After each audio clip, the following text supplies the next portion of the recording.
Hi, I'm Sam Pritchard from People in Paddocks. I've managed hundreds of workers in corporate and family farms around Australia and attended way too many audits and investigations, including one following a fatality. I've bottled that experience and knowledge into this 10-box audit framework so that I can share with you practical ways to incorporate safety and compliance into your farm's daily habits. In box 3, we're talking about worker consultation and how this legal requirement can actually turn your team into high performers. I've seen it happen. Let me ask you a few questions. Does your team just turn up and do the job? Do you feel like you're carrying the farm alone? And do you wish that they cared as much as you do?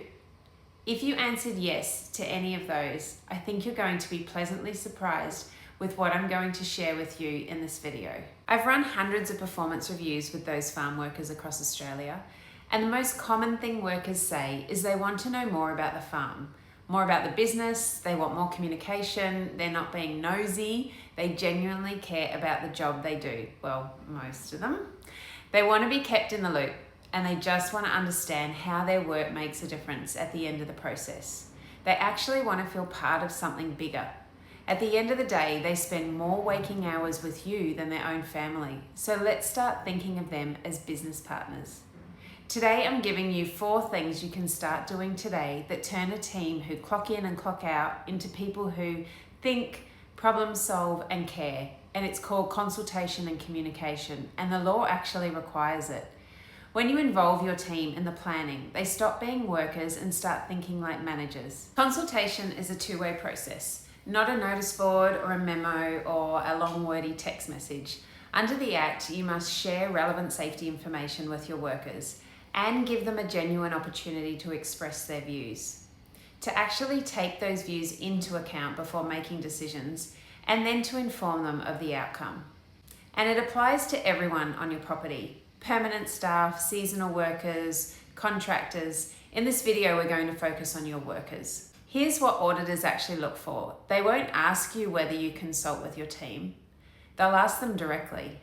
If your workers can't describe how they're consulted with, you have a problem. So here are 4 action items you can start doing this week. Action 1, communicate and consult with your team. Have you heard the saying, communication is key? Not only is it true, it's the quickest way to turn culture around, and it's free. But let's go back to the feedback from the performance reviews. Your people want to be involved in the whole process, not just receiving task instructions. And what's interesting about that is that's also what the law is asking you to do, to consult with your team along the whole process. So let's step through when communication and consultation can take place. Firstly, at induction, consultation starts from day 1. You can walk through your policies and safe work procedures, but have a conversation.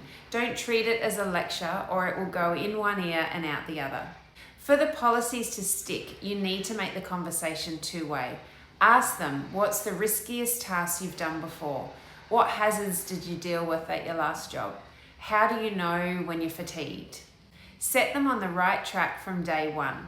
Show them how to report on safety and make it clear that you want to know about hazards and near misses, that they're the eyes and ears of your business, and that they play a vital role in making your whole operation run like clockwork.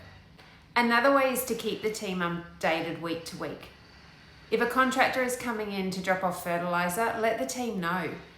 Talk about traffic management around hay loading if it's not ideal. Consult with the team on the best way to fix it. Rosters need changing. Talk with them before making those changes. Keep your whole team in the loop on what's happening in the business, not just the tasks, the actual risks, the new procedures, the plans. When workers understand the risks and the bigger picture, they start thinking like managers. Another time is at pre and post-season discussions. And this is for our farms that experience seasons. If you're just busy all year round, then maybe you could do these discussions quarterly or biannually. So before every season, seeding, harvest, shearing, get the team together for a pre-season discussion. Who's doing what? Refresher on fire policy, fatigue management, emergency procedures, and what didn't work last time that needs adjusting this time. Get everyone's input. and have that discussion over some morning tea, maybe a fresh batch of sausage rolls. Document who attended and what was covered. This can be in your diary or through an app or whatever works for you. Then at the end of every season, find time to get the team back together for feedback. I like to do this on a whiteboard. 3 columns: what worked, what didn't, what needs improving. The reason for the whiteboard is, have you ever been in a group discussion, maybe zoned out for a few minutes, and then wondered if someone had already given the feedback that you wanted to share, so then don't end up sharing it at all? Having it up on the whiteboard keeps everybody up to speed. Another good way is through ad hoc events. So in the last video, I used the example of the hay bales needing restacking and the farm manager grabbing the team to work out the best methods together. This is a good example of an ad hoc event. Action 2 is to get genuine input and actually use it. This is the bit most farms miss. They share information, but they don't genuinely seek input. Consultation does not require consensus, but you must give workers a genuine opportunity to contribute. The best safety ideas I've ever seen came from workers, not managers. And when workers feel heard, everything changes. Productivity, engagement, safety, all of it. Here are 3 ways to capture their input. Step 1 would be at a toolbox meeting. You're going to talk about the operations and safety together.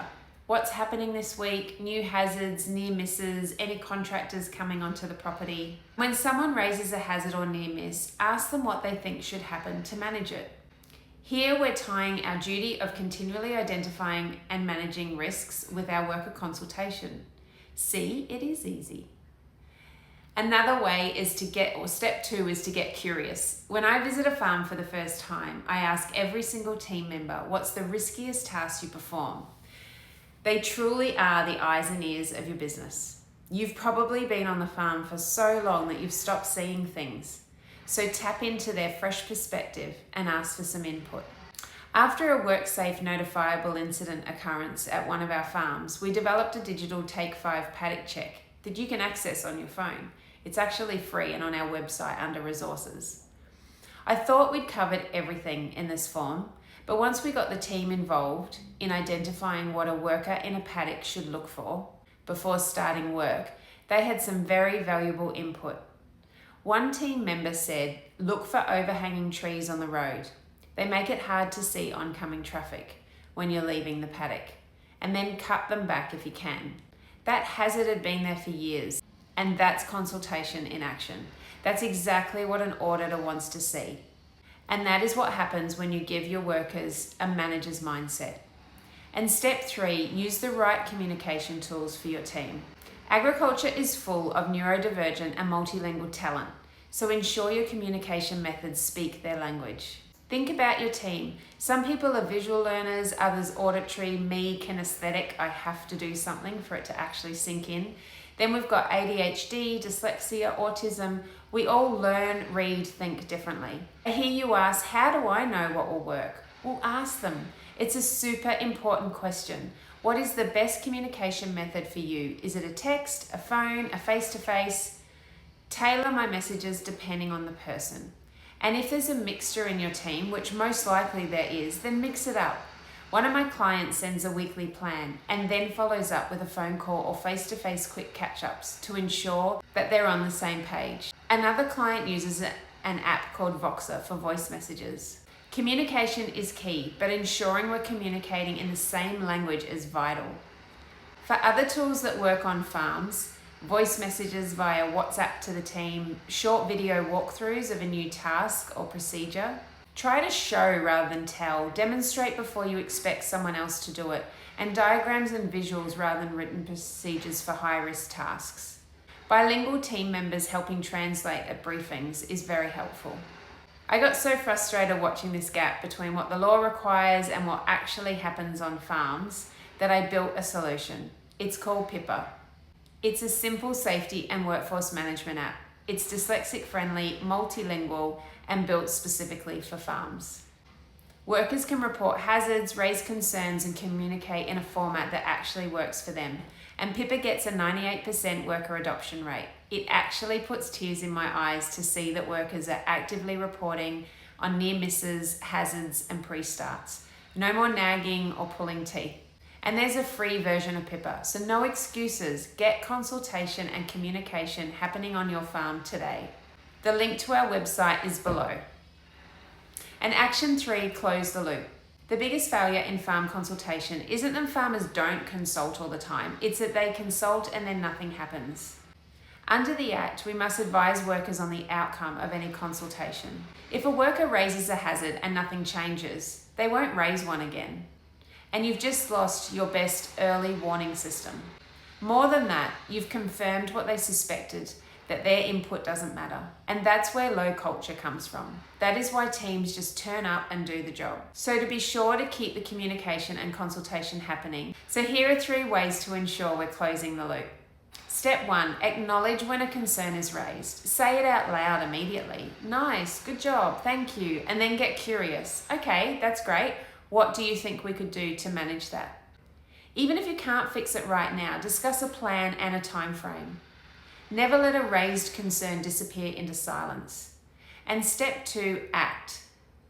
Do what you said you would do, or follow up to ensure that they did what you agreed upon. And if circumstances change and you can't act, then go back to the team and explain why. Keep them in the loop. The overhanging trees example, that team member raised it. The manager acted on it. It went into the safety document. Loop closed, trust built, team member feels important and farm is safer.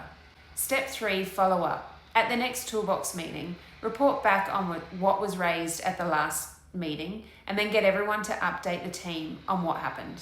That one habit of follow-up builds more trust with your team than almost anything else you can do as a leader. A team that sees their input turn into action starts to think, this is my farm too, and what I say actually matters. And action 4, document it. If an auditor visits, how are you going to prove all the good stuff that's been happening? We need to document it.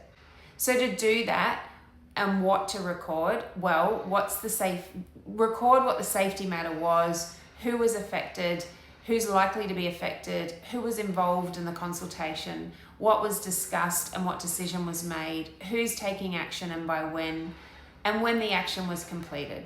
And then it can be as simple as a toolbox meeting template with a date of who attended, 5 dot points, and 1 action item is sufficient. We need to have signed induction forms and a pre-harvest brief attendance record, or a note in a diary, or an app that says discussed overhanging trees with team on date and action by name and by date. That is genuinely all you need. And in terms of what auditors are looking for, they're going to ask your workers directly, not just you. So can your workers describe a recent toolbox meeting? Can they name a hazard that was raised recently and then fixed?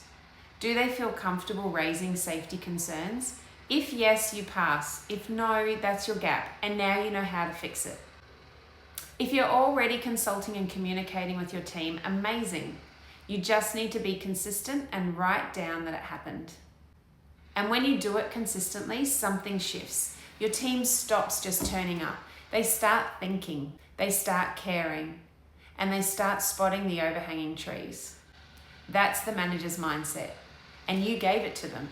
So communicate regularly, get genuine input, close the loop, and document it. Grab the free toolbox meeting template and the Take 5 paddock check from the links below. And get Pippa installed on your farm. Everything I talk about in these videos is built into a simple safety app that is dyslexic friendly and multilingual. Next week will be box 4, training and competency. In the meantime, start communicating, have fun, and stay safe.